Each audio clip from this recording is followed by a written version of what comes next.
Welcome into the JMU Sports News Podcast. My name's Jack Fitzpatrick. I'll be joined by Daniel Merriman, and here in just a second, we are Bennett Conlin-less tonight as he has run away from us. It's like a parent left us home alone, and we have to figure out for ourselves.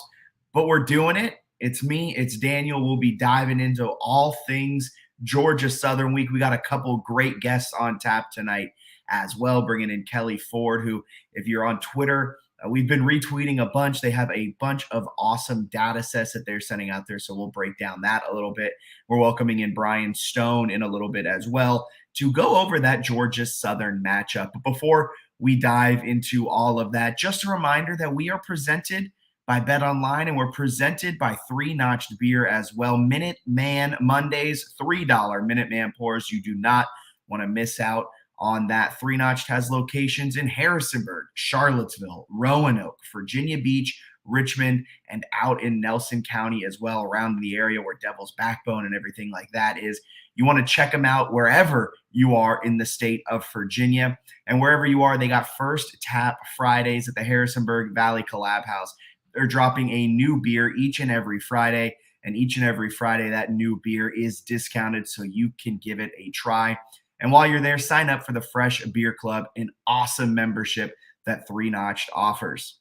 Another awesome thing that we have for you guys is BetOnline. Football's back, and BetOnline is your number one source for all of your sports wagering info with all the up-to-the-minute stats, news, scores, and matchup breakdowns.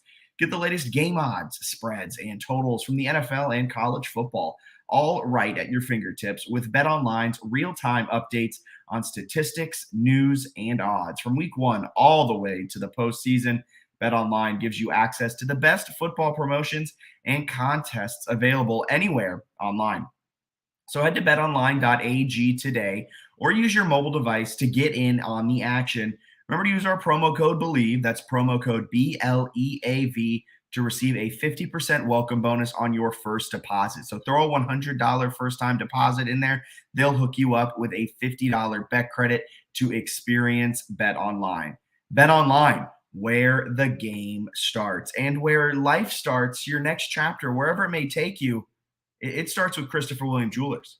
There's a reason Christopher William Jewelers has been voted Best of Virginia year after year. It's not just one thing that sets us apart. It's everything. It's the selection, extensive and unmatched, with every engagement ring, loose diamond, and fashion jewelry chosen for quality and brilliance. It's the service. From our diamond experts to our master goldsmith, our team shares a passion for what they do, and it shows. It's the atmosphere, both glamorous and laid back. See for yourself why people can't stop talking about Christopher William Jewelers in Harrisonburg and Weir's Cave.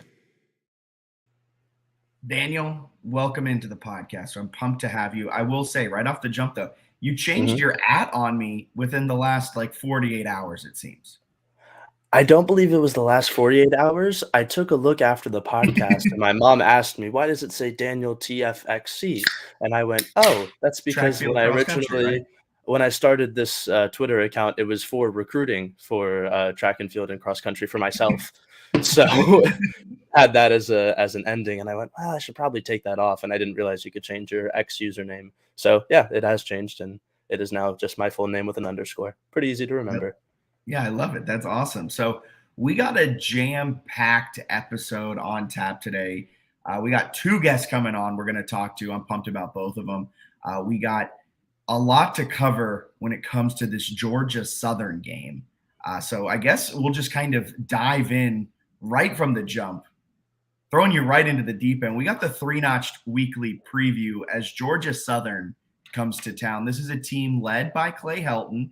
They have one of the most prolific offenses when it comes to just pure stats-wise.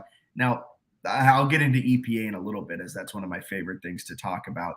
But just from a pure stats perspective, this Georgia Southern offense should shred JMU. Defensively, though, JMU should have their opportunities to counter. Last year, these two teams met down in Statesboro, and Georgia Southern came away with the win. They took down number 25 JMU. Just so happened that JMU was taking an undefeated record off of a bye week into that game. Seems very similar to this year. Daniel, off the jump, what are you expecting out of this game on Saturday? I'm expecting a show through the air. I think the primary focus for both of these teams, especially Georgia Southern, has been the pass attack.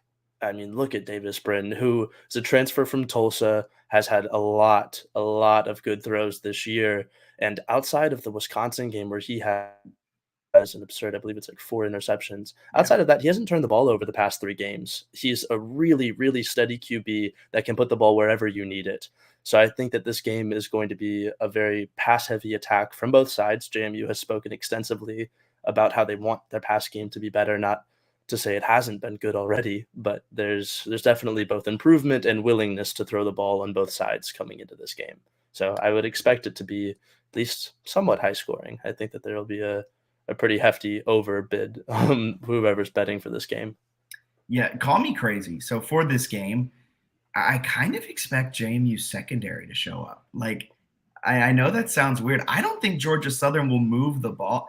And someone clip this and play it back for me on Saturday at 4 p.m. when JMU loses like a 45-38 slugfest through the air, like over 1,000 yards through the air last year. Like, watch that happen again after I'm about to say all of this. But Georgia Southern, they're good through the air. Their numbers are great. But at an EPA, an expected points added, they're not as good as JMU. JMU is better passing this season on the offensive side of the ball than Georgia Southern is. Georgia Southern, the reason why they have these just absolutely gaudy numbers, they throw it on average 50 times a game. That's the most in the entire nation. So from an efficiency metric, they're actually not as good as I think we all are kind of hyping them up to be. Now, they are good. Like, don't get me wrong, but am I crazy for thinking the secondary might actually have its best game of the season? I think the secondary is going to face challenges on the outside, but I think they're going to be very well prepared for them. This bye week, in addition with some of the new personnel that's been rotated in for the secondary for JMU, has shown a lot of promise. I know we've seen D'Angelo Pons really putting his hands in the passing lanes, and then Chauncey Logan, who's been a cornerback one for not only his freshman, but now his sophomore season as well.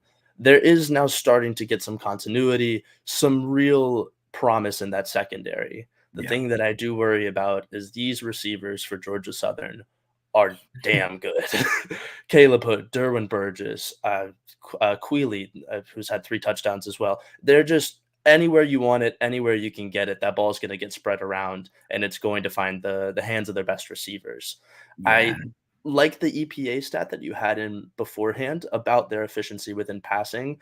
I'd like to counter it a little bit, though. I believe, and this is just on eye test, JMU is more consistently explosive, whereas I believe Georgia Southern is more consistently, let's make the right play. I think that there's a little bit more of the check down game that Georgia Southern utilizes better than JMU in the past.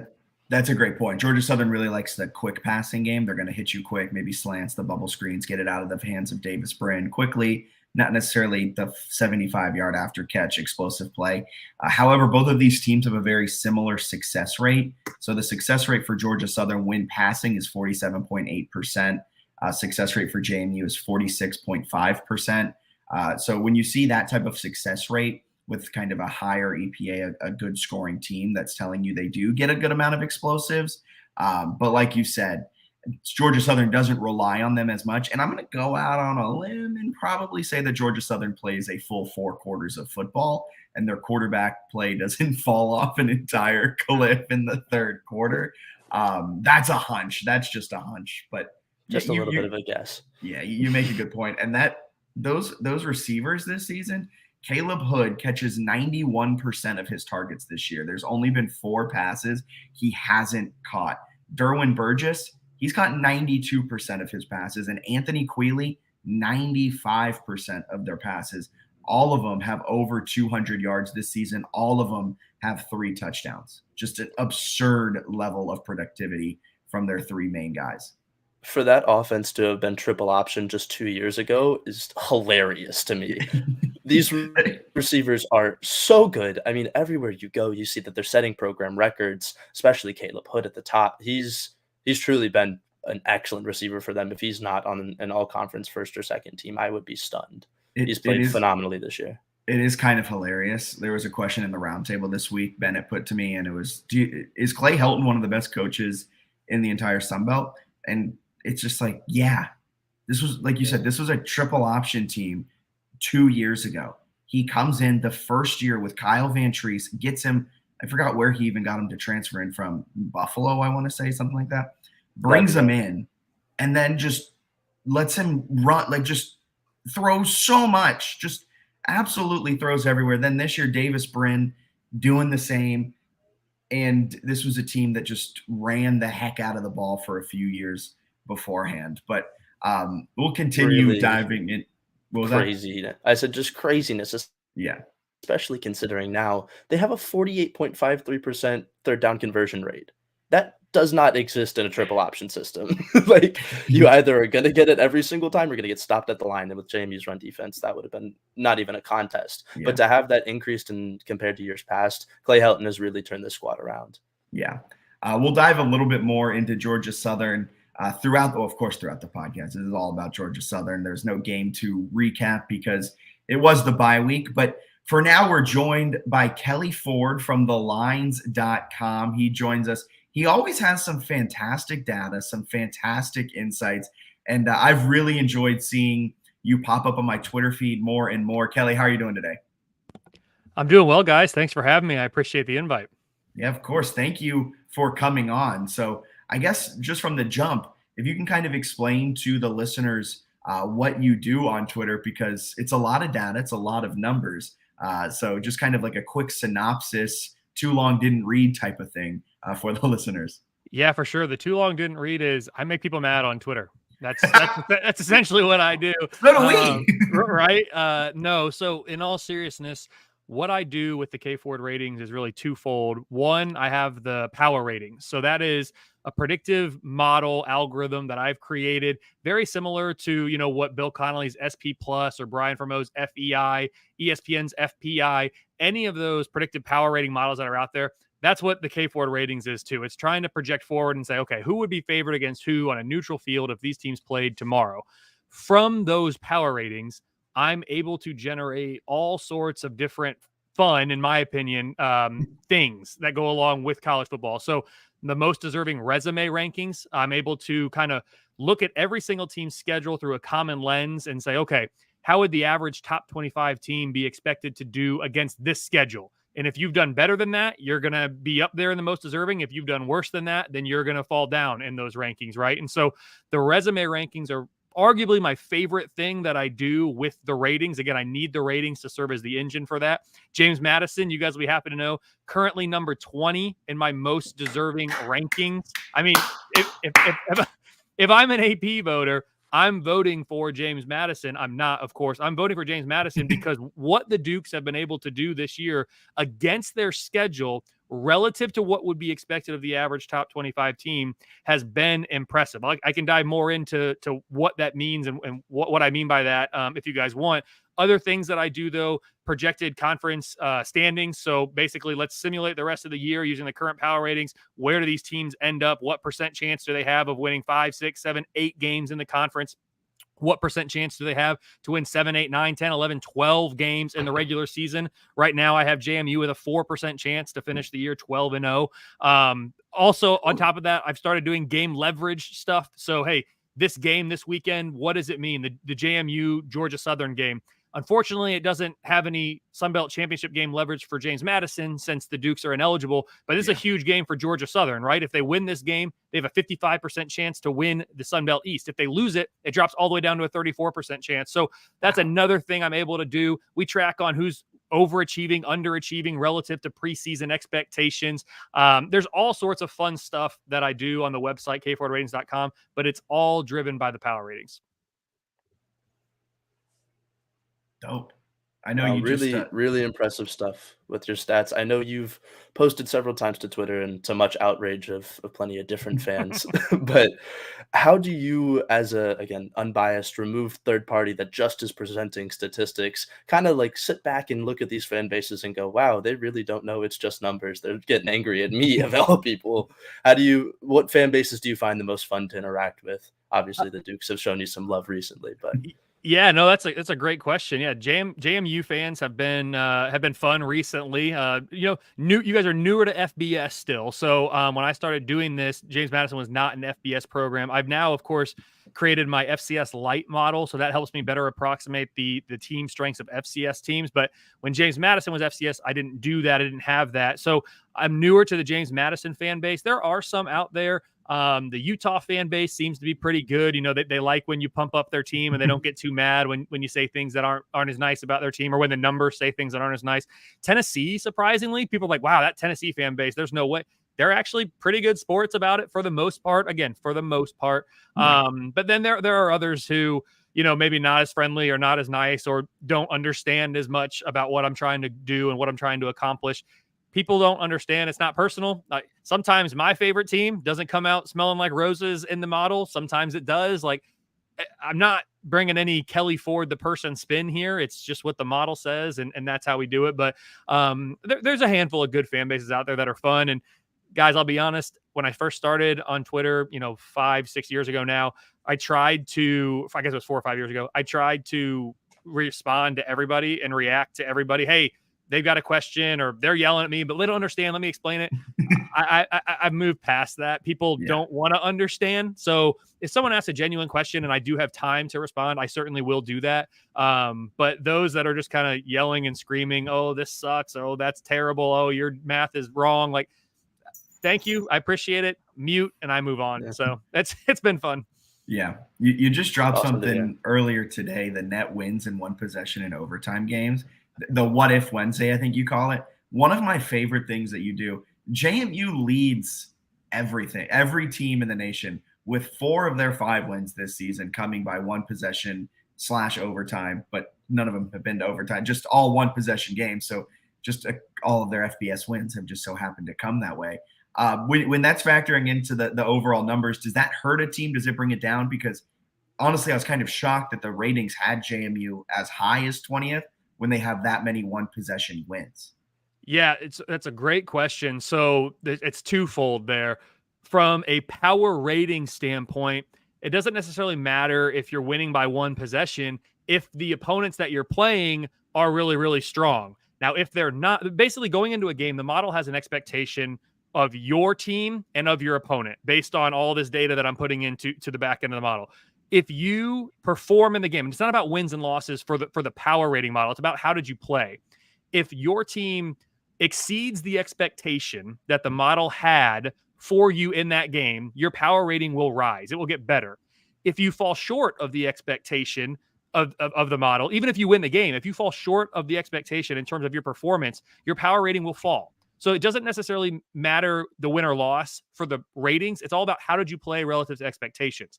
Now, that's how James Madison, for right now, for me, they're power rated number 62 in the country. They're 69th offense. They're 52nd defense. I mean, it's pretty darn good for a G5 program that's only been FBS now for year 2. So all of that aside, from a ranking standpoint, yes, you do get punished a little bit if you don't beat teams by as much as the model is expecting the average top 25 team to beat these teams by. Now, you're winning games, and that's more important. but it's twofold with the most deserving. It's how have you done against your schedule relative to expected with regard to win-loss? That's what I call record achievement. And then how have you done against your schedule relative to expected with scoring margin? So that's my relative scoring margin. For James Madison, right now, you guys are number 17 in the record achievement component, which is the bigger component of the two. At the end of the day, it should matter more. What is your record and what is your record relative to expected? Because we know, no offense to JMU, we know 12-0 in the Sun Belt is not 12-0 in the SEC, right? Yes. So we have to normalize that schedule, and we do that on the back end. But it's only a 62% chance the average top 25 team would be 5-0 against JMU's schedule so far. That's really good. That's number 17 in the country. Wow. I said JMU's number 20 though. So, well, Kelly, you said they're number 17. Why are they number 20? Because their relative scoring margin is dragging them down a little bit. Yes, winning these games by one score, the average top 25 team would be expected to beat these teams by much more than one score. JMU's relative scoring margin is minus 15.2. That means the average top 25 team would be beating James Madison's opponents by 15.2 points per game more than James Madison is beating those opponents. So that relative scoring margin ranks number 64. Again, you're 17 in record achievement, you're 20 overall, and you're 64 in the relative scoring margin. That's because the relative scoring margin is weighted significantly less than the record achievement. But I do think it's important to include that in there, because if you and I beat the exact same, if we play the exact same schedule, and I beat that schedule by an average of 50 points a game, and you beat that schedule by an average of 1 point a game, but we both end up 12-0, well, I'm more deserving because I beat the same teams you beat, and I beat them by 7 touchdowns more, right? So that, to me, is why it's important to incorporate that. ESPN strength of record is the same thing as my record achievement, but ESPN strength of record doesn't incorporate anything beyond just who have you beaten, and how would the average top 25 team by FPI be expected to have performed against that schedule. I think incorporating the relative scoring margin is really important. Yeah, no doubt. I think the Dukes have just gotten the nickname Cardiac Dukes for a reason. We don't like to win a game by more than a possession. And at this point, I think our biggest margin of victory is 8 against South Alabama of FBS teams. Bucknell was a little different. But crazy to think that we've gotten away with it this much and this early into the season with one possession games. Look, I mean, if you stop the game after 30 minutes, I think JMU's would probably be number one in every aspect. I mean, I think they're a national champion contender after 30 minutes of football. But unfortunately, you have to play an additional 30 minutes, of course. Our second half offense is not our forte. Yeah. Well, looking ahead to this Georgia Southern game, I know you mentioned a little bit about it. So JMU not eligible to make the Sun Belt Championship. Do you have the numbers of if they were eligible by chance? Because I think it'd be really interesting to see JMU's championship likelihood if they were eligible. If not, we can just kind of focus on the game itself and how it plays in for Georgia Southern. I do have that. Give me 1 second, guys. A JMU fan actually asked me that yesterday, and I went ahead and did the calculation. Okay, here it is. I found it. I said if JMU was eligible, JMU would currently have a 35% chance to make the Sun Belt Championship game. I'd have a 35% chance that the Dukes would win the East. If I look at I don't have their leverage. I didn't run the leverage piece. But if I look at the projected conference standings right now up on the website, James Madison, I said you guys are power rated number 62. If you look at teams in the Sun Belt, you're right up there with the best of the Sun Belt teams in a power rating standpoint. You're the best, most deserving by a good margin. But from a power rating standpoint, I have South Alabama out of the West at 56. I have Troy out of the West at number 60. And then in the East, James Madison's at 62 and Georgia Southern's number 63. Those are the top 4 teams in the Sun Belt by my power ratings right now. So James Madison is the best team in the East, one of the best teams in the conference, and their average projected conference wins is 5.7. That's actually best in the conference. 5.5 for Georgia Southern in the East with them, and then in the West, Troy has 5.6, and South Alabama has 5.3. So JMU, it truly is a shame that you guys are ineligible for the conference championship. listen, I work in college athletics. I understand the transition rules. I understand why we have them in place. It's still unfortunate for the Dukes because I do think you guys are a really good team this year, and you're coming off of a year in which you guys had a ton of success, way more than my model thought you were going to have in year one. I learned a lot from JMU in 2022 that I was able to apply to new FBS newcomers this year, Sam Houston and Jacksonville State. Of course, we get Kennesaw State next year too. Ooh. So every year I'm learning a little bit more about how to deal with these FCS to FBS transition teams, but the Dukes have handled it as well as anyone, and I can't imagine anyone else handling it better in the foreseeable future. Yeah, that's awesome. Gosh, you said South Alabama was ranked 56th, you said in your perspective model?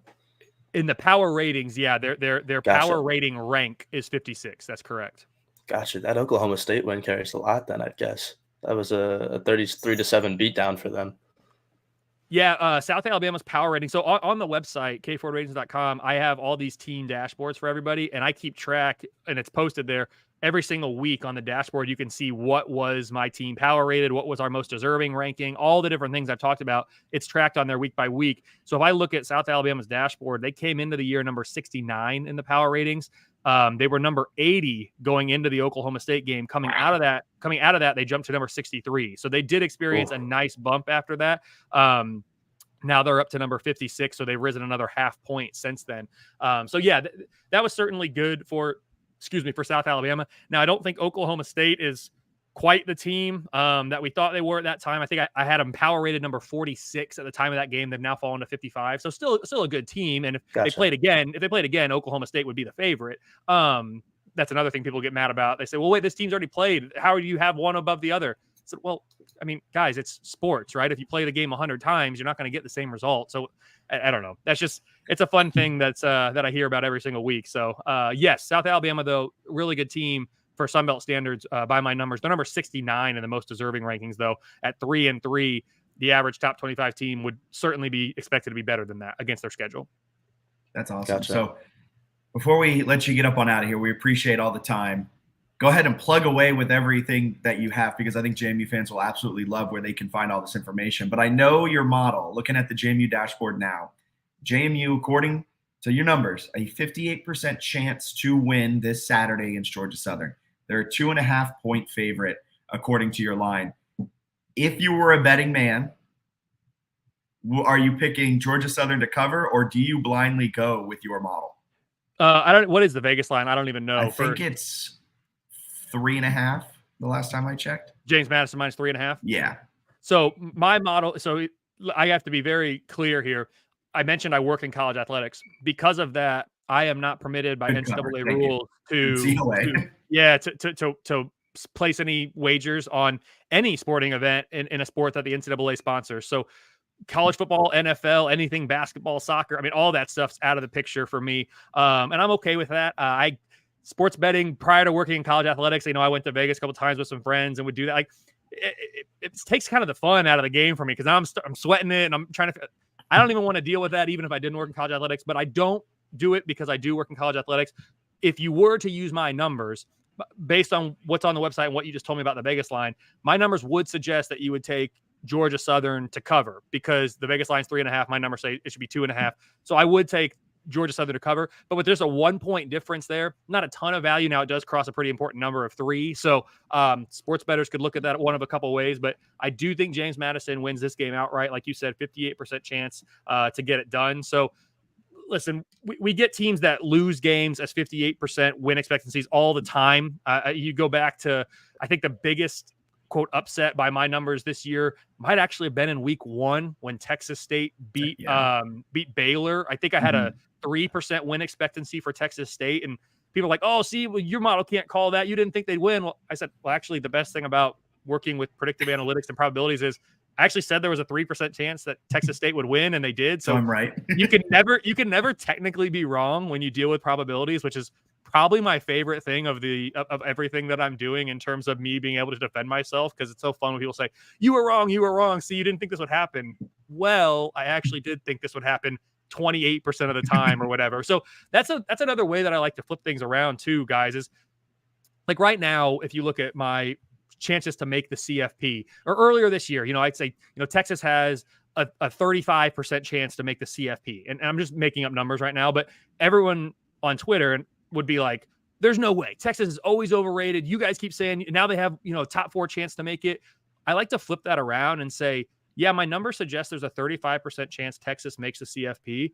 Guys, that means there's a 65% chance that Texas doesn't. So it's more likely than not that Texas will not make the CFP. So that's another way to kind of flip the probabilities around, because when people see any ranking, they immediately just freak out about whatever it is. So you have to be very intentional about what you say, how you say it, and how you present the data, I've learned. But I think I'm on a tangent. I don't even remember where I was going. JMU minus 2.5, 58% win expectancy.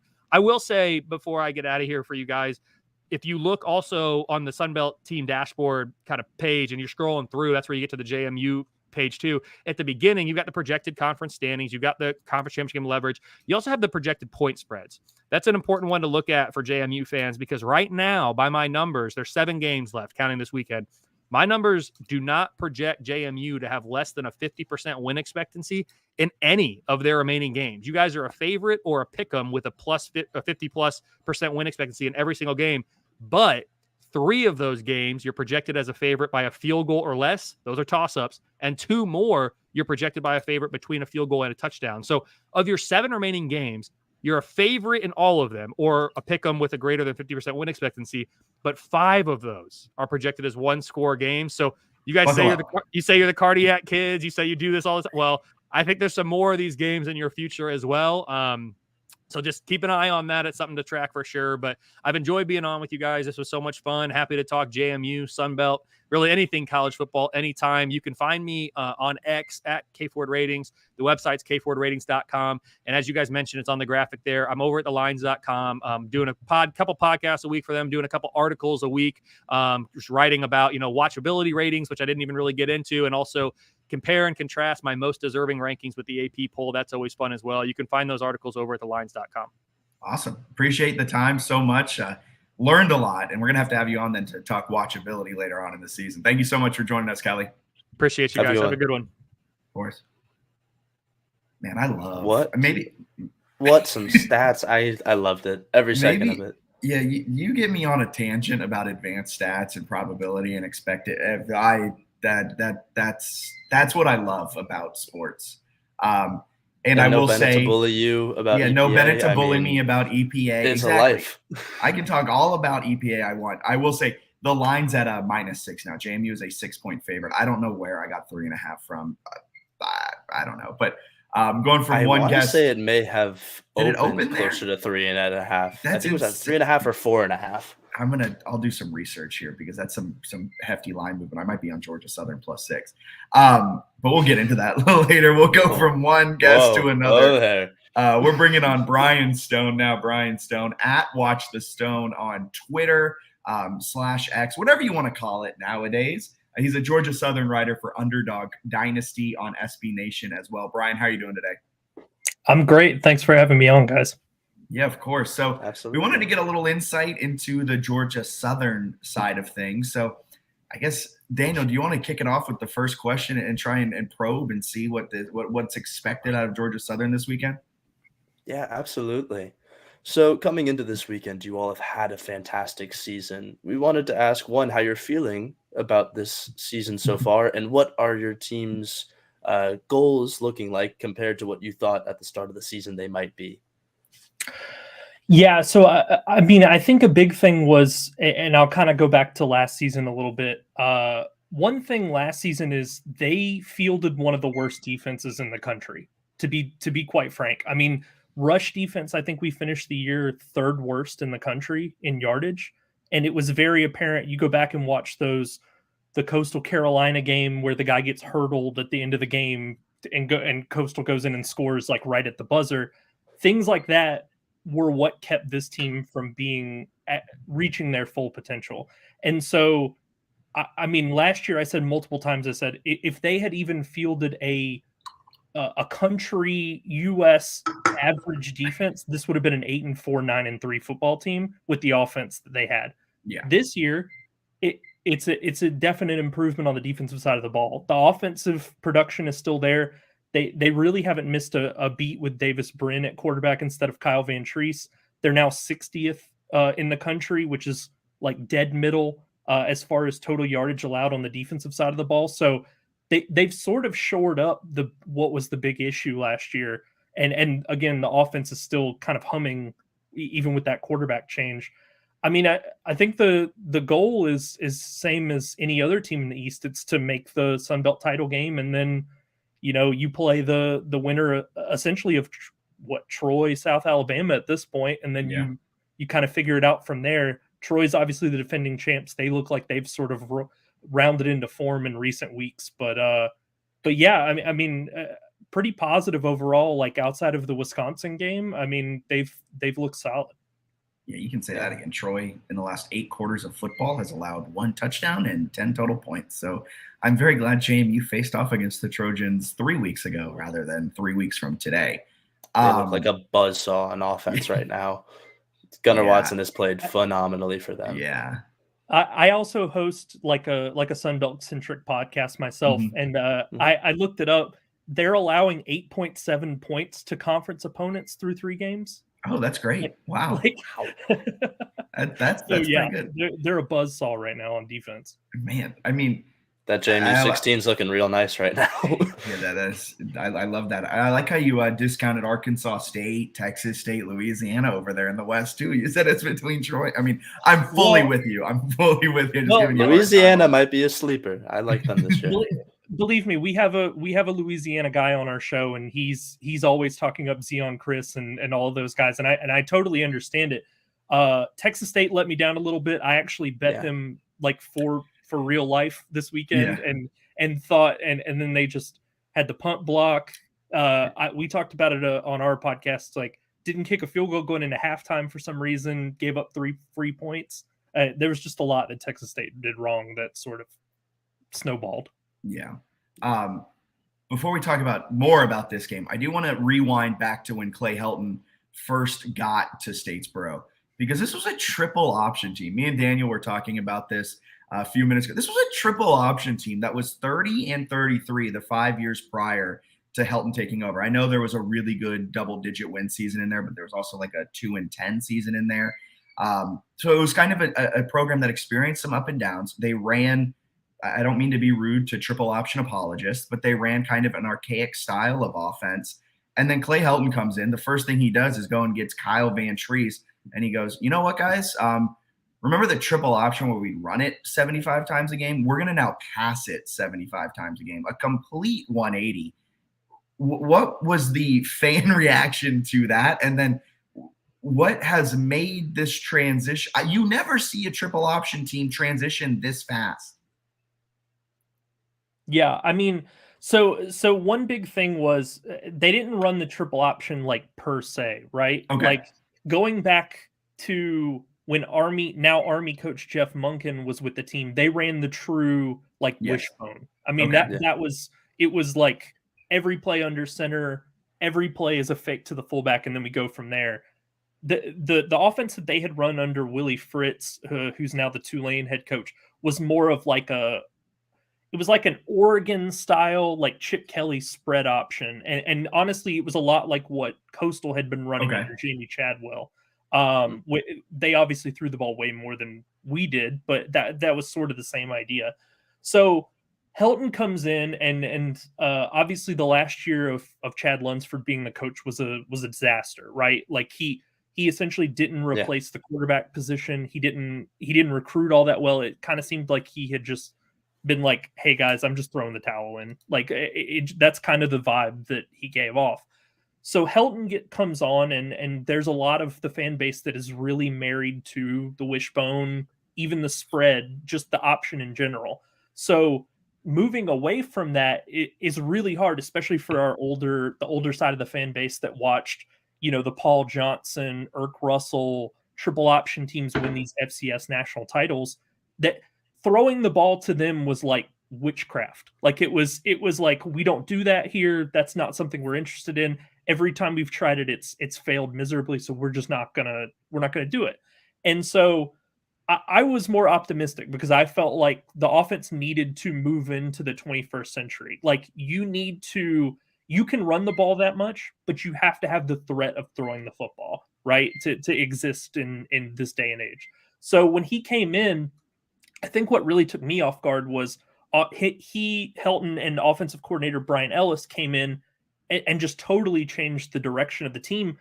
Honestly, with a lot of the personnel that was still there from the Chad Lunsford years where we didn't throw the football. So I was reading an interview actually before this season where someone asked Helton about the receiver position and said, did you know these guys like Caleb Hood, Derwin Burgess, like these receivers were going to be this productive when you came in? And he was like, no, I thought they were going to be like wide blockers, like, and I wasn't expecting a whole lot. And I thought we would really struggle.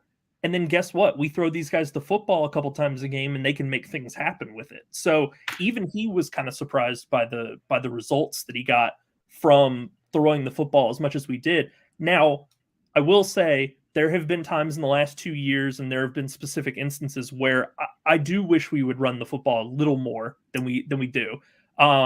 Like last year against Marshall, I believe Jalen White, who's our leading rusher, had like 100 yards rushing in the first quarter or something against Marshall. And I think he had 6 carries the rest of the game. So there's just things like that where it's like, I think sometimes it goes too far one direction and it sort of needs to be more in the middle for them to be as good as they possibly could be, because I think we have 2 good running backs and I honestly think they're underutilized. OJ Arnold is a beast. Yeah, OJ Arnold's the other one, yeah. Yeah, that's the one I know best from the Georgia Southern offense. And considering that they have been a little underutilized this year, and we look at the matchup that JMU has, I think they're going to stay underutilized for another game. Right. That rush defense of James Madison compared to the passing offense that is Georgia Southern just shows it's 2 polar opposites for strengths of this team. So how do you feel confidence-wise of Davis Brin's ability to stretch out this JMU secondary, and what's your read on the JMU's defense and ability to be able to guard the pass, especially in the second half? Yeah, I mean, I'm not underestimating JMU's defense by any means. Like, I honestly, last year for us, it was really an ebb and flow with the season. Like we started really hot, won a couple of games, hit a lull, and I honestly thought the JMU game last year was going to be part of that lull. So I didn't think they were going to. I was amazed by what Todd Centeio did last year, to be totally honest with you. So when we were going to play JMU last year, I was like, Georgia Southern really doesn't have a shot. Like their defense is so bad. Like it's impossible to quantify to anybody who doesn't watch them on a weekly basis how bad they are. So when they came in and threw the football and scored 45 points, I was like, where has this team been all year? Like they beat Nebraska, but like Nebraska's looking to get rid of Scott Frost tomorrow. So like that's not. It was a good win, but it was not like, oh man, you can really hang your hat on this. But I think I am confident with them throwing the football. Davis Brin had one game against Wisconsin earlier this year that really sort of gave me a lot of pause.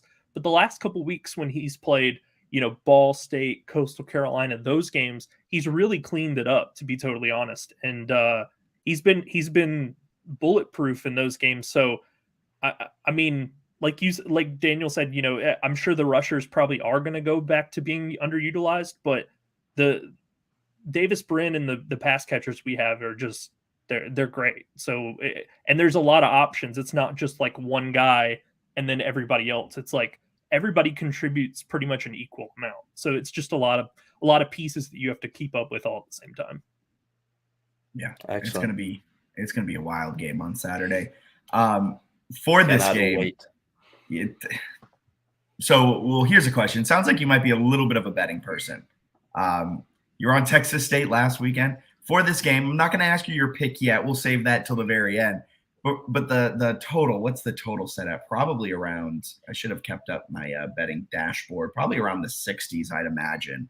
58.5. Are you taking the over or the under, and why on that point total? So I think I would take the under. I think that I'm with you.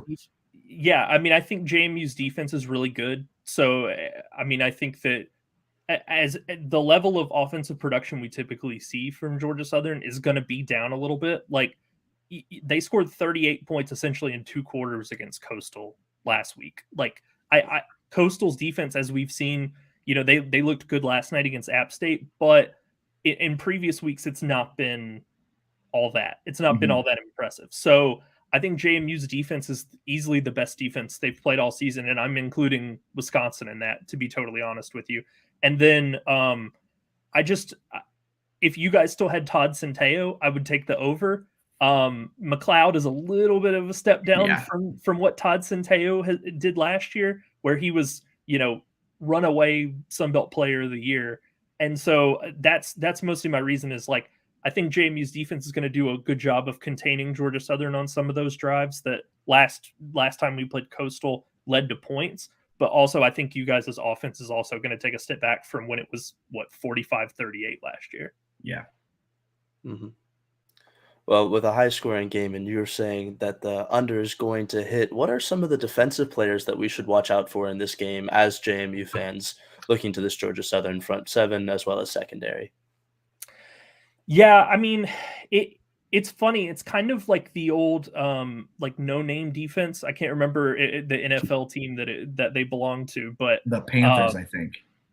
Yeah, like I would say at linebacker, Marquez Watson-Trent is a really good player for Georgia Southern. Love that name. Yeah, I think he was second or third team all conference last year, but the defense was just such a tire fire that it was impossible to point out anybody on the team and go, that guy's playing really well, because it's like, if you're giving up 200 yards rushing a game, is anybody really playing all that well? So it was, he racked up a bunch of tackles, but it was kind of like empty calories. So it was whatever. Latrell Bullard is another guy on the defensive line who he came in as a freshman last year. I think he was 330 pounds and he played nose tackle. He was like 6'3", 330. And he was sort of part of the youth movement that hit the team defensively in the second half of the year, because we realized the defense was so bad that they just have to throw somebody out there. Let's try something else. Anybody, please. So a lot of those guys have now had a year to sort of marinate, work through camp and get better in the offseason. And like I said, the rush defense isn't bottom 3 in the country anymore. So clearly it's gotten better. Hang the banner, folks. Hang the banner. It's a low bar to clear, but they have gotten better. So I do have to give them credit for that. So those are two guys, I think, especially in the front seven, that you have to be aware of. Gotcha. All right, secondary is scary too, with how many picks they've had this year. Yeah, I didn't really see, that was the other part of having such a bad run defense last year, is the secondary didn't get any credit for anything they did well, because they could stop a long pass on first down and then a running back could take it 30 yards on second down, and it didn't really matter what happened before that. So yeah, the secondary was pretty good, I would say, last year, but the front seven was just such a mess that it was almost impossible to enjoy anything that the defense did. Yeah. Oh, yeah.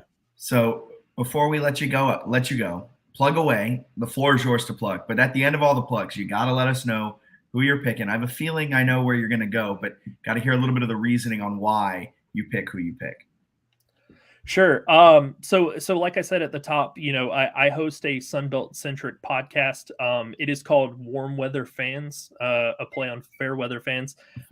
We record and come out with an episode once a week where we talk about the previous week of games and then go into the next week from, both a straight up game preview perspective, but also from a betting standpoint. We always make picks. I have a running tally of all of our records. We have 3 people on the show. So we do that as well. And then you can follow me on Twitter at Watch the Stone. That's my Twitter handle. And then Warm Weather Fans, the show, is just, that's the Twitter handle on X or Twitter or whatever it's called this week. But then other than that, I think my pick, especially with the line movement, JMU's a 6-point favorite. I'm going to take Georgia Southern +6. I think either way that this game could end up, I think it's going to be about a field goal deficit.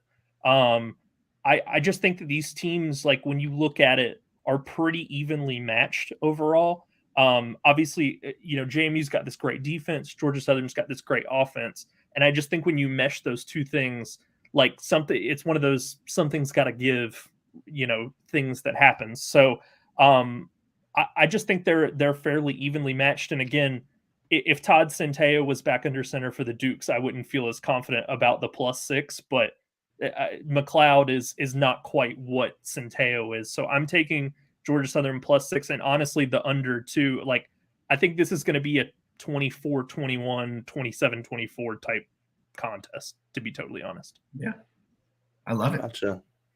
Thank you so much for your time, Brian, today, and look forward to keeping up with what your thoughts are throughout the game and everything on Twitter at Watch the Stone. Are you a Kanye Jay-Z fan? Did that stem from Watch the Throne? I did love that album. Great album, yeah. It did come out when I was, I think, a sophomore in college. But I just liked the pun, and I had a friend of mine give me the all thumbs up and was like, "You got to go with that as your Twitter handle," because it used to just be Stone and then a bunch of like a couple digits after, and he was like, "No, Watch the Stone is so much better." Love it. Thank you so much, Brian. Thanks, guys. Have a go. For some reference, I am a college sophomore now, and I don't think Watch the Throne has come out in a significant amount of time. But I'll not date him. I think I was a freshman in high school, maybe middle school when that came out. Gotcha. I don't know when it actually came out. Great album though. Some fantastic, absolute bangers on that. So let's finish talking about Georgia Southern, because I think there's still some meat on the bone there. And then we'll move into some other stuff before we get up on out of here. And we'll have Ben Hofer on to talk some recruiting to wrap things up. But before we do all of that, I want to get your pick for this game. So we've gotten it from a few people. Well, what do you expect to happen Saturday? I expect for this game to be a little more high scoring than what's been previously stated on this podcast. I think that especially Georgia Southern is going to give this JMU secondary some fits, and they're going to play better than I think they have the past couple of weeks, but they're not going to play the best that they may need to keep this on the under of 58.5. Okay. I can imagine that JMU is also going to have a big offensive day, considering that this front seven is not nearly as stout as some of the teams, especially the Western Sun Belt Division teams we've played recently. So with that being said, I think the Dukes can establish a ground game better than they have in recent weeks, which is, especially with the consistency of what Kurt Cignetti's been throwing out on the field in the second half. If the run game's working, who knows? We may actually score in the third quarter. Like it'd be pretty wild to see. But I think we have some viable offensive threats that allow this Georgia Southern defense to show its holes a little bit more than it has in the previous couple of weeks, because they've been really, really pass heavy. And the same happens when you pass a lot on practice. Your DBs are going to get a lot of work, and they've been showing that. They've caught, I think they've had 6 turnovers now in the past 2 games. Wow. And have really been impressing me with that secondary. But I think the run game for JMU is going to shine. Jordan McLeod is going to have a good day, and I believe the Dukes are going to win this, and I think they're also going to cover. I have the Dukes winning this by, I want to say, 10 points. I think it's going to be a touchdown and a field goal game. My score prediction, if you will, is going to be 34-24 JMU. All right, I like it. I flip-flopped so much thinking about this game, and throughout this podcast, I've gone back and forth and back and forth. I'm looking now at the success rates that these two defenses have. Against the pass, Georgia Southern has allowed a 45.9% success rate, which is 116th in the nation. Mind you, there's only 133 teams. Against the run, they have a 41.8% success rate, which is tied for 93rd in the nation. Both very bad, meaning they give up you have successful play. So not only do they allow explosives, but they also allow non-explosives for you to march down the field and score on them. So I think JMU's offense will actually find its rhythm for a full 60 minutes. We'll see a full 4-quarter game. And then, the Dukes will pull out a win. Right now, if you ask me right now at 7:55 p.m. Wednesday, December 11th, JMU covers.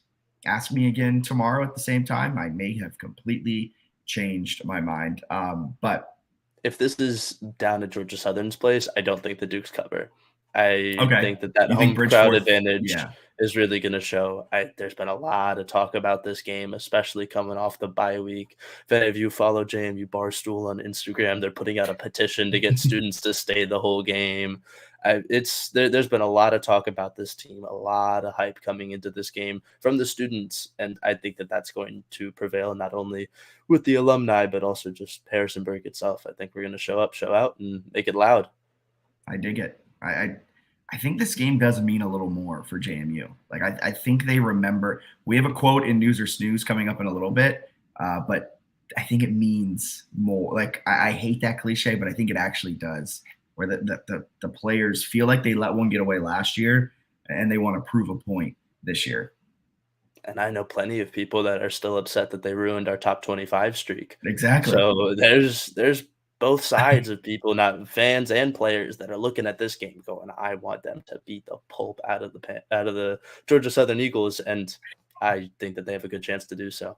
And the Georgia State Panthers. I heard you start the Panthers. And the Georgia State Panthers in a couple of weeks. So got to get there first. 1-0. 1-0 every exactly. week. Yeah, 1-0. Yeah, you control the controllables. You dominate the line of scrimmage. You dominate the point of contact. Every coach cliche. Special teams is good. Yeah, everything you can you can get. We got to win all three phases.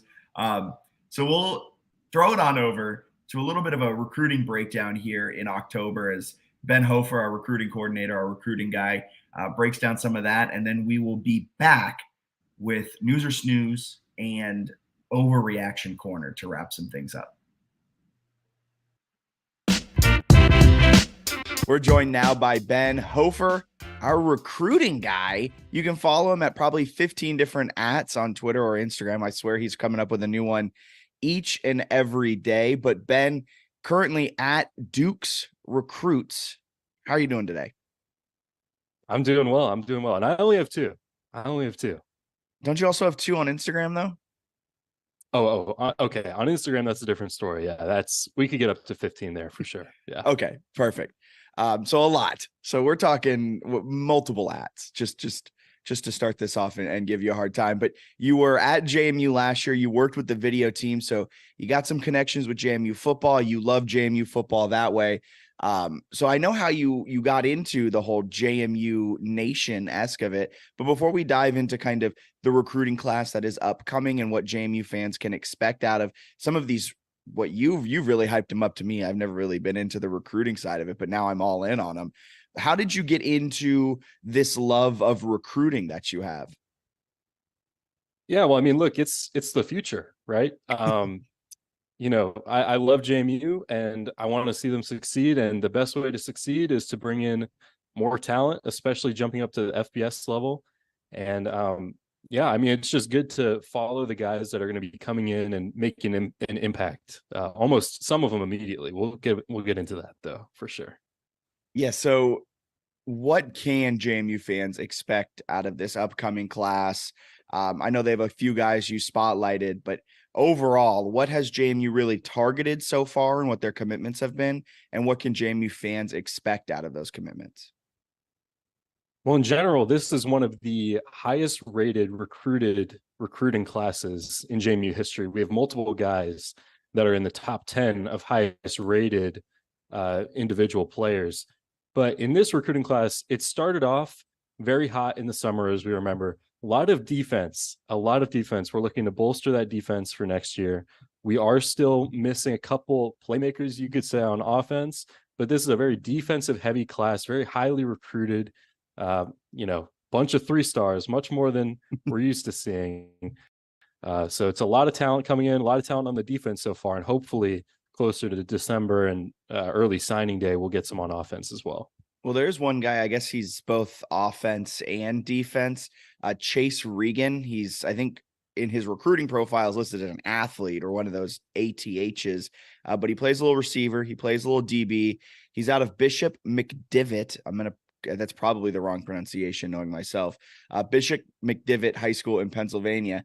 You've made him seem like a real stud. Like this guy can come in and make an immediate impact. And we haven't seen a lot of true freshmen make immediate impacts underneath Kurt Signetti. What have you seen out of his game that makes you so excited about Regan coming to the Valley?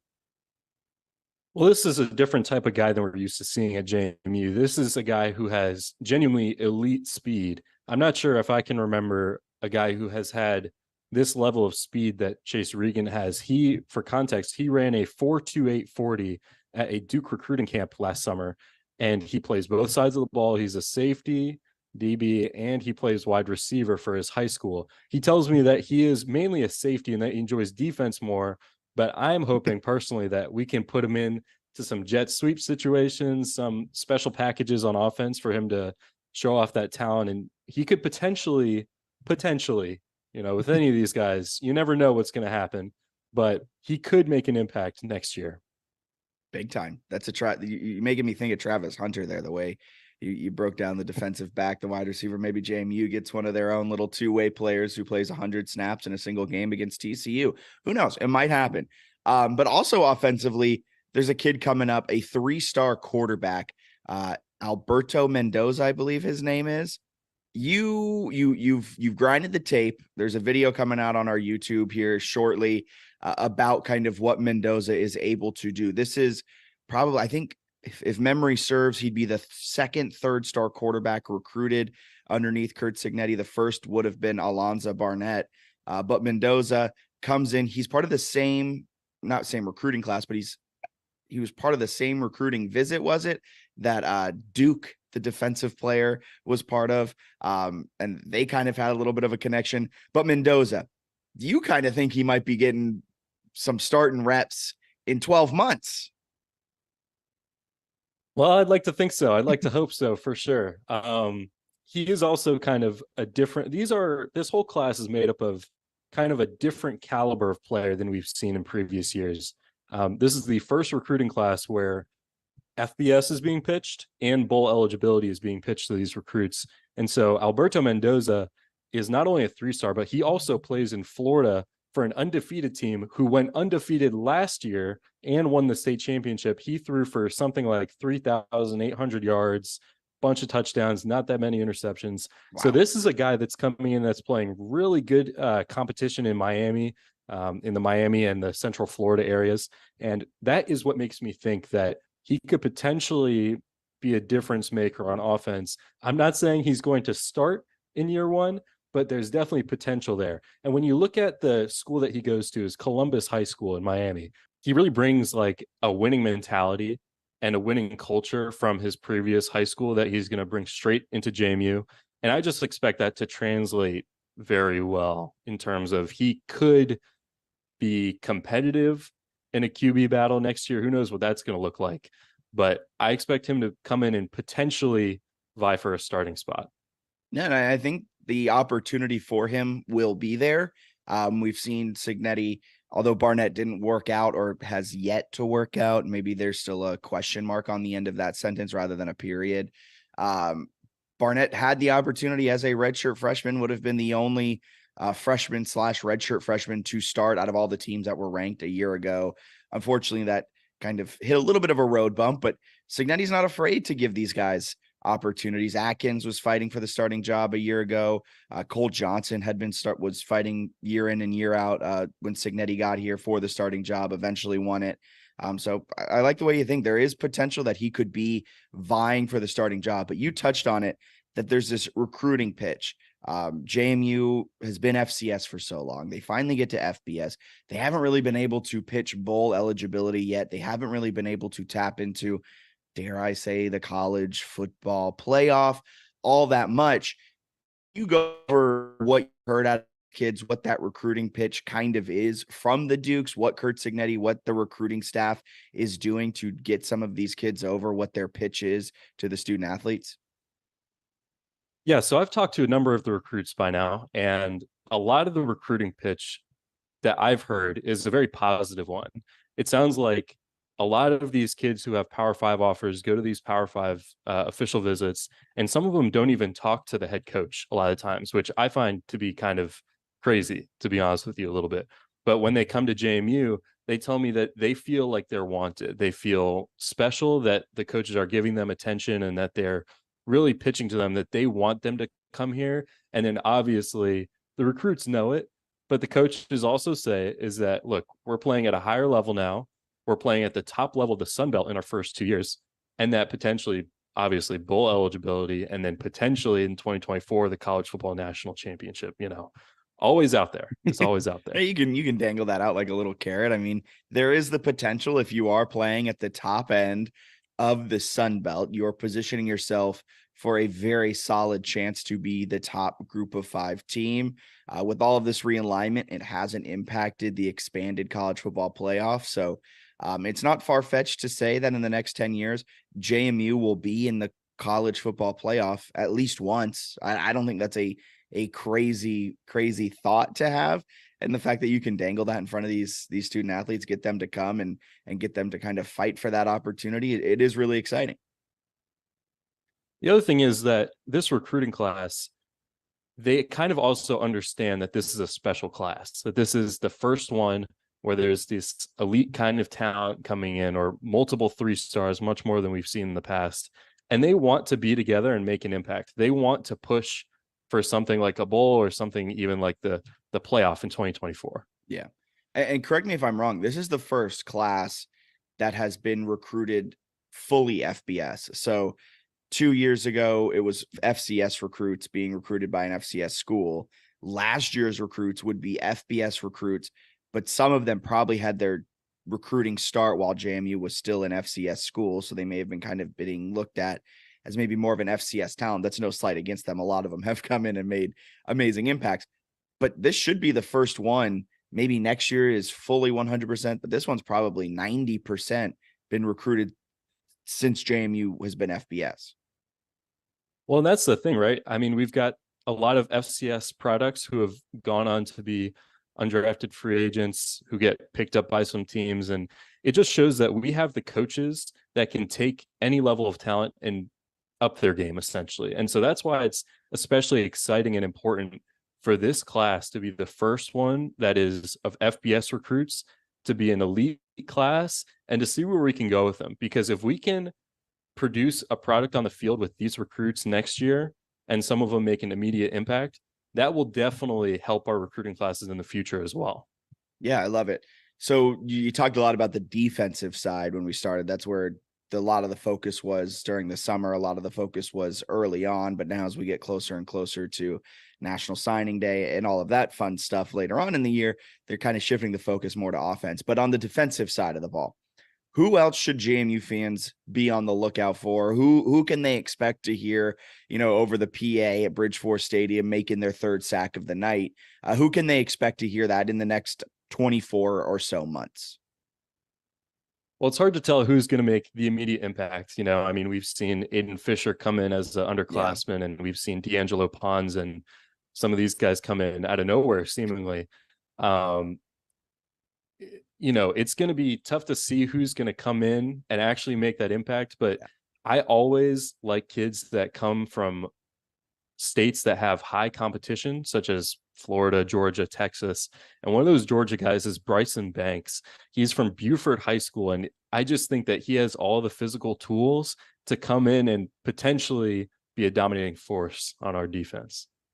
Notice that you left Virginia off of that, and I'm a little offended. The 757 represent. They got some great athletes. No, but I see entirely what you're saying. If Florida and Texas, specifically Georgia too, but Florida and Texas are different beasts when it comes to high school football. I mean, I thought Friday night lights were a big thing where I grew up in Virginia, and then you see the videos of Texas, and you're like, oh, so they're playing in a nicer stadium than Sam Houston. That's cool, dope.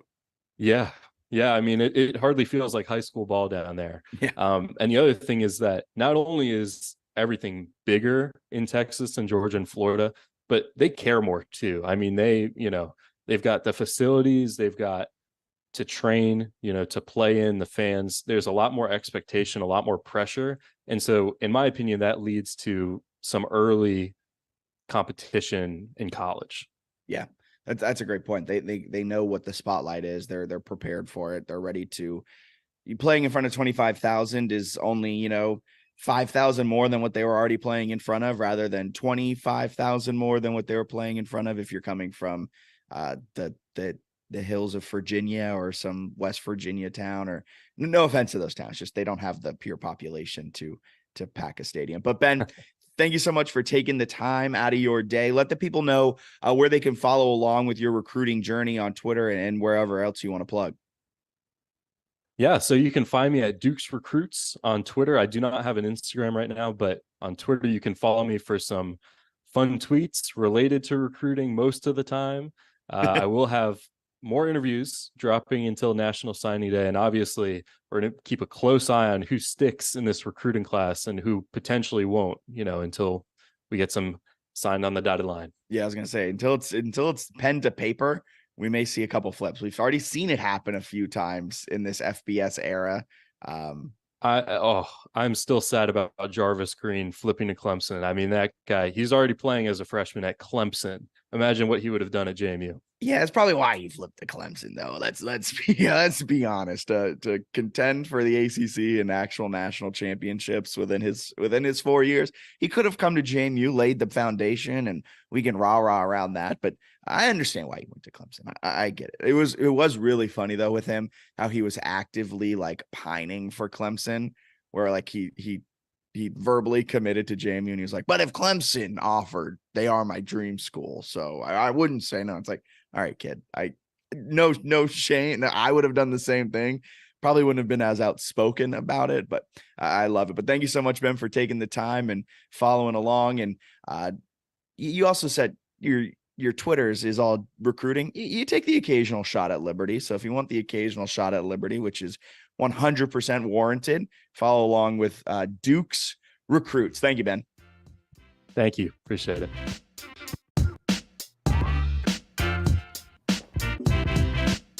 Awesome stuff from Ben. Can't hear you, Jack. There we go. That'll do it. And does that happen to me every time? Yes, it does. But I was going to say I've never really gotten into recruiting, so I'm glad Ben can pick up that mantle because I like what they do during the 4, 5, 6, maybe 7 years, depending on COVID. They do at JMU. I never really get into it too much watching like the huddle tape. So I'm glad he finds the enjoyment in that. Yeah, also very exciting. Ben is going to be coming up for the ODU game, and we're planning on doing some on-campus content, some game day questions with the fans and the tailgating lots. So look out for us on ODU. I believe that's homecoming weekend. It is. We will be out and about and asking you some questions from JMU Sports News. What a plug. But will you guys be taking a dip in Newman Lake? No, I don't think we will. However, I think some of you may have seen this on my Twitter recently. Yeah, how does this happen? What urged you to jump into Newman Lake? So allegedly, there may have been some liquids that were involved, and I decided that in the November of my freshman year, it was going to be really, really fun in about 40-degree weather at midnight to do a belly flop into Newman Lake. And you all know where the new E-gate is supposed to let people in. I was right next to that bridge. Did a nice little plunge from sorority row, allegedly. So where did you live freshman year? I lived in Hillside Hall, so I had to walk across up. That was a trek. Yeah, it was in front of the Union down near where they have. Yeah. I think it's Duke's Dining over there. It's one of the newer buildings, and then I was at Hillside and cold. But we made it back.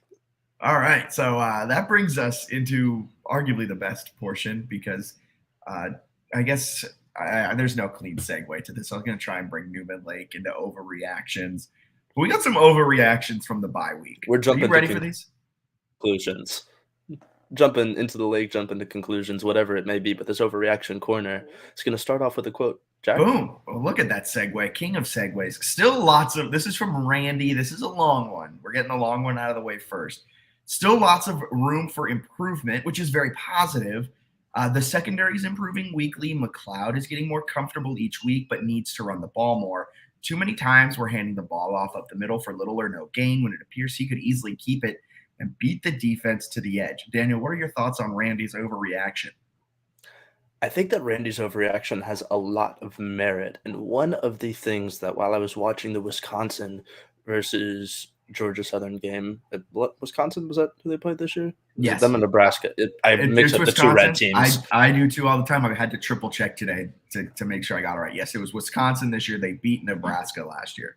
Excellent. When they were playing against Wisconsin, the quarterback for them, Mordecai, had several really clean rushing plays. He ended up scoring 2 rushing touchdowns on the day of just pulling the ball and taking it right into the end zone after either a fake handoff, an option, a designed run. There was a couple of different segments of where he was really dicing that Georgia Southern front seven up. And I think that McLeod has the opportunity to do the same throughout the entire Sun Belt East. His legs have impressed me, especially this past game against South Alabama. Ripped off 67 yards, was the team's highest average rusher. And that includes Kalon, that includes Tyson. So to see his legs get more utilized in this offense, I would be ecstatic. And yes, we do have room for improvement for sure. Next one from Will Burns. Sorry if I'm mispronouncing your name. I'm not good with them. Jordan McLeod is a baller, and I don't understand the negative buzz. I trust him slinging the rock. He's elusive and one of the best, if not the best, quarterback in the Sun Belt. Will, I love Jordan McLeod. I'm going to say pump the brakes a little bit. I think McLeod has a lot of room for improvement. I think he's really good, and I think he has a ton of potential. He's still getting comfortable, and the third quarter is an issue he has to overcome. And that third quarter, I think, is so bad that it warrants some of that negative buzz. I think the third quarter is really the downer on Jordan's quote-unquote legacy, I guess, as you could put it so far through 5 games. He just has not come out sharp in the second half, and that ability to just lay a duck, like an absolute goose egg in the third quarter it's terrifying for this team's offense when you're completely taken out of the game in the second 30 minutes and maybe you get some fourth quarter action here and there. Maybe your team has to put the ball in your hands to actually win the game now. It's not a good look.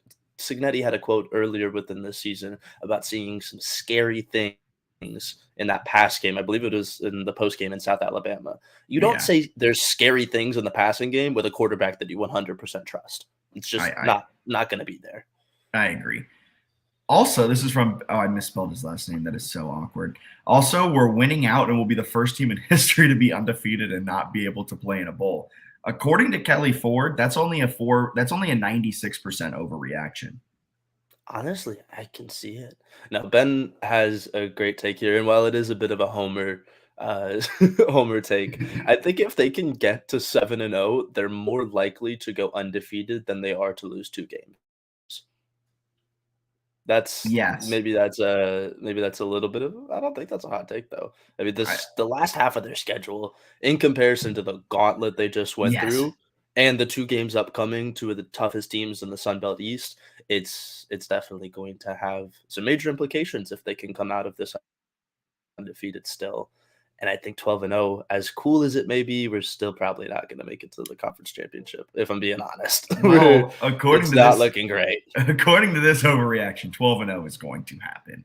But we just touched on that. This team could legitimately end up being 7-5 after starting 5-0. They have to get the secondary and the QB position figured out. When you have 1:30 left in the first half and 2 timeouts, try to get the ball downfield and put more points on the board for Lord's sake. I will say, I think the secondary has started to kind of figure it out. I'm more worried about the second half play calling. South Alabama really made me not terrified of the defense. I think that the take that this team could end up at 7-5 is, at least for my opinion, blasphemous. This team has not given us any reason to doubt them yet, as crazy as that sounds.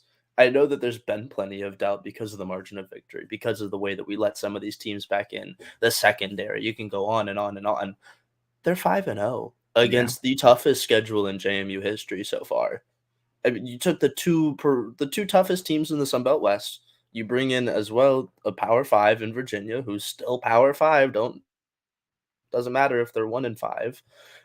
Like, there's quality to their wins, and I think that the quarterback position is getting figured out currently. McLeod has been a top half Sun Belt quarterback. He's played well, and the secondary is getting better. Kurt Cignetti spoke to it to me when I asked him, with these young players, do you see improvement?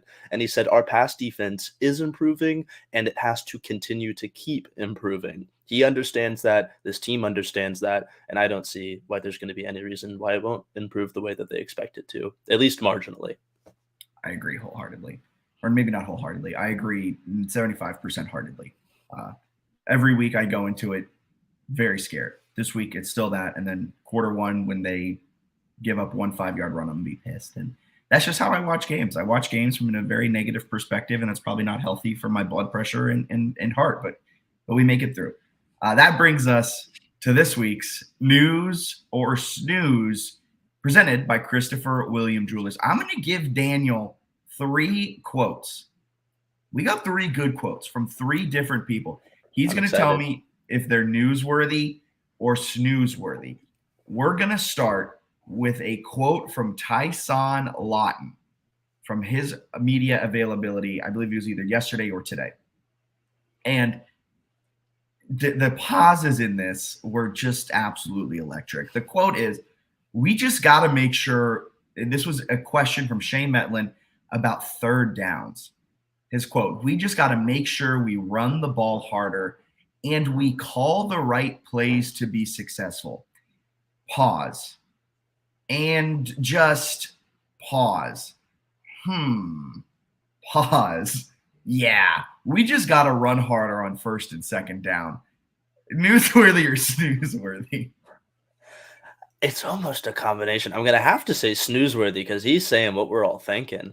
I mean, it's a little snoozy because I feel like we've all slept on it for 3 weeks now. It's the same stuff. It's okay, if you're gonna run on first and second, make them good, make them explosive runs, make them 5 yards or more, so your pass game isn't completely stranded out to dry. And then if you're not gonna do that in the third and fourth quarter, pass the ball maybe and try and keep trying and not just give up after 3 attempts.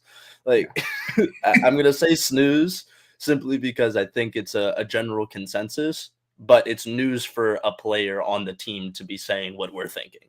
Yeah. The pauses in that were just out. His golden. He clearly was thinking, I want to say we have to call better plays and we have to give more faith to Jordan McLeod, but I can't say that because I'm a 5th-year senior and I know what would happen if I said that. Yes. Absolutely that is electric. why you give the 5th years and the experienced guys media availability. Yep, 100%. That's why a lot of coaches have Mike Houston. I don't know if Signetti has this rule, but Mike Houston did not allow any freshmen to talk to the media, no matter if they were the starting quarterback or the kid with 4 interceptions in a game. A freshman could never talk to the media.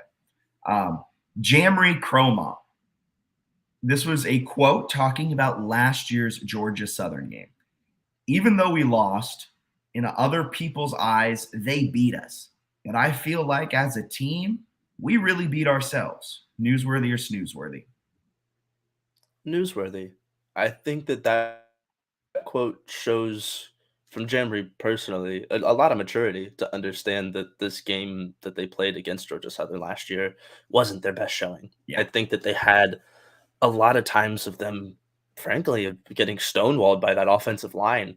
The defensive line did not, especially in the second half, create the havoc that it could have and, in my opinion, should have. And that left the secondary out to dry. And when you put Caleb Hood, when you put Derwin Burgess in those one-on-ones, they're going to win a lot of the time. In that game, Kyle Van Treese could not miss a ball. I mean, I remember watching this game live, and every single throw in the third and fourth quarter felt like a backbreaker because you're like, oh, are they going to get one? Oh, are they going to get one? Is a hand going to go up? Maybe. No, just in the bucket, straight over the top, over the shoulders, spectacular catches. Guys jumping over the top of safeties too. I mean, they really got both beat by that team, but also I think the crowd got into it to the point where they beat themselves. They didn't have the effort that they needed to, and it showed when Todd had an off day, the team had an off day. Yeah. A lot of penalties that game. 4 turnovers from JMU against Southern in Statesboro last year. And a blocked punt that was returned for a touchdown. That was huge for momentum, too. That blocked punt turned the game around. Kind of like the UVA game for JMU earlier this year. Like when it's that close, when the margins are so small, special teams comes into it. And then last but certainly not least, we have head coach Curt Signetti with this amazing quote talking about Georgia Southern's electric third down conversion rates. right now, anything that has to do with a 3 with our team isn't so great. Last 3 weeks, we are 19% on third down on offense, and I think we've scored 3 points in the third quarter is what he was referring to with the 3 points. Newsworthy or snoozeworthy? Guess what? Newsworthy. Yes, the threes have haunted JMU this year. The third downs, the third quarters have been just appalling as a fan. You really can't sit back and watch this team in the second half and go, "Yeah, that's good ball." We're getting our butts kicked for 15 minutes of the game consistently every game. Yep. That's not going to lead to as many wins as you expect. And it's so weird because this team, especially last year, was a second half team, if anything else. You'd think about the Georgia State game where they come back and win after a massive deficit. And that game was decided in the second half primarily with Todd and with Percy and with Chris on that offense just humming through the second half and third quarters. So I really don't know what it is. I think that there's a combination of a bunch of things. We've talked about it ad nauseum.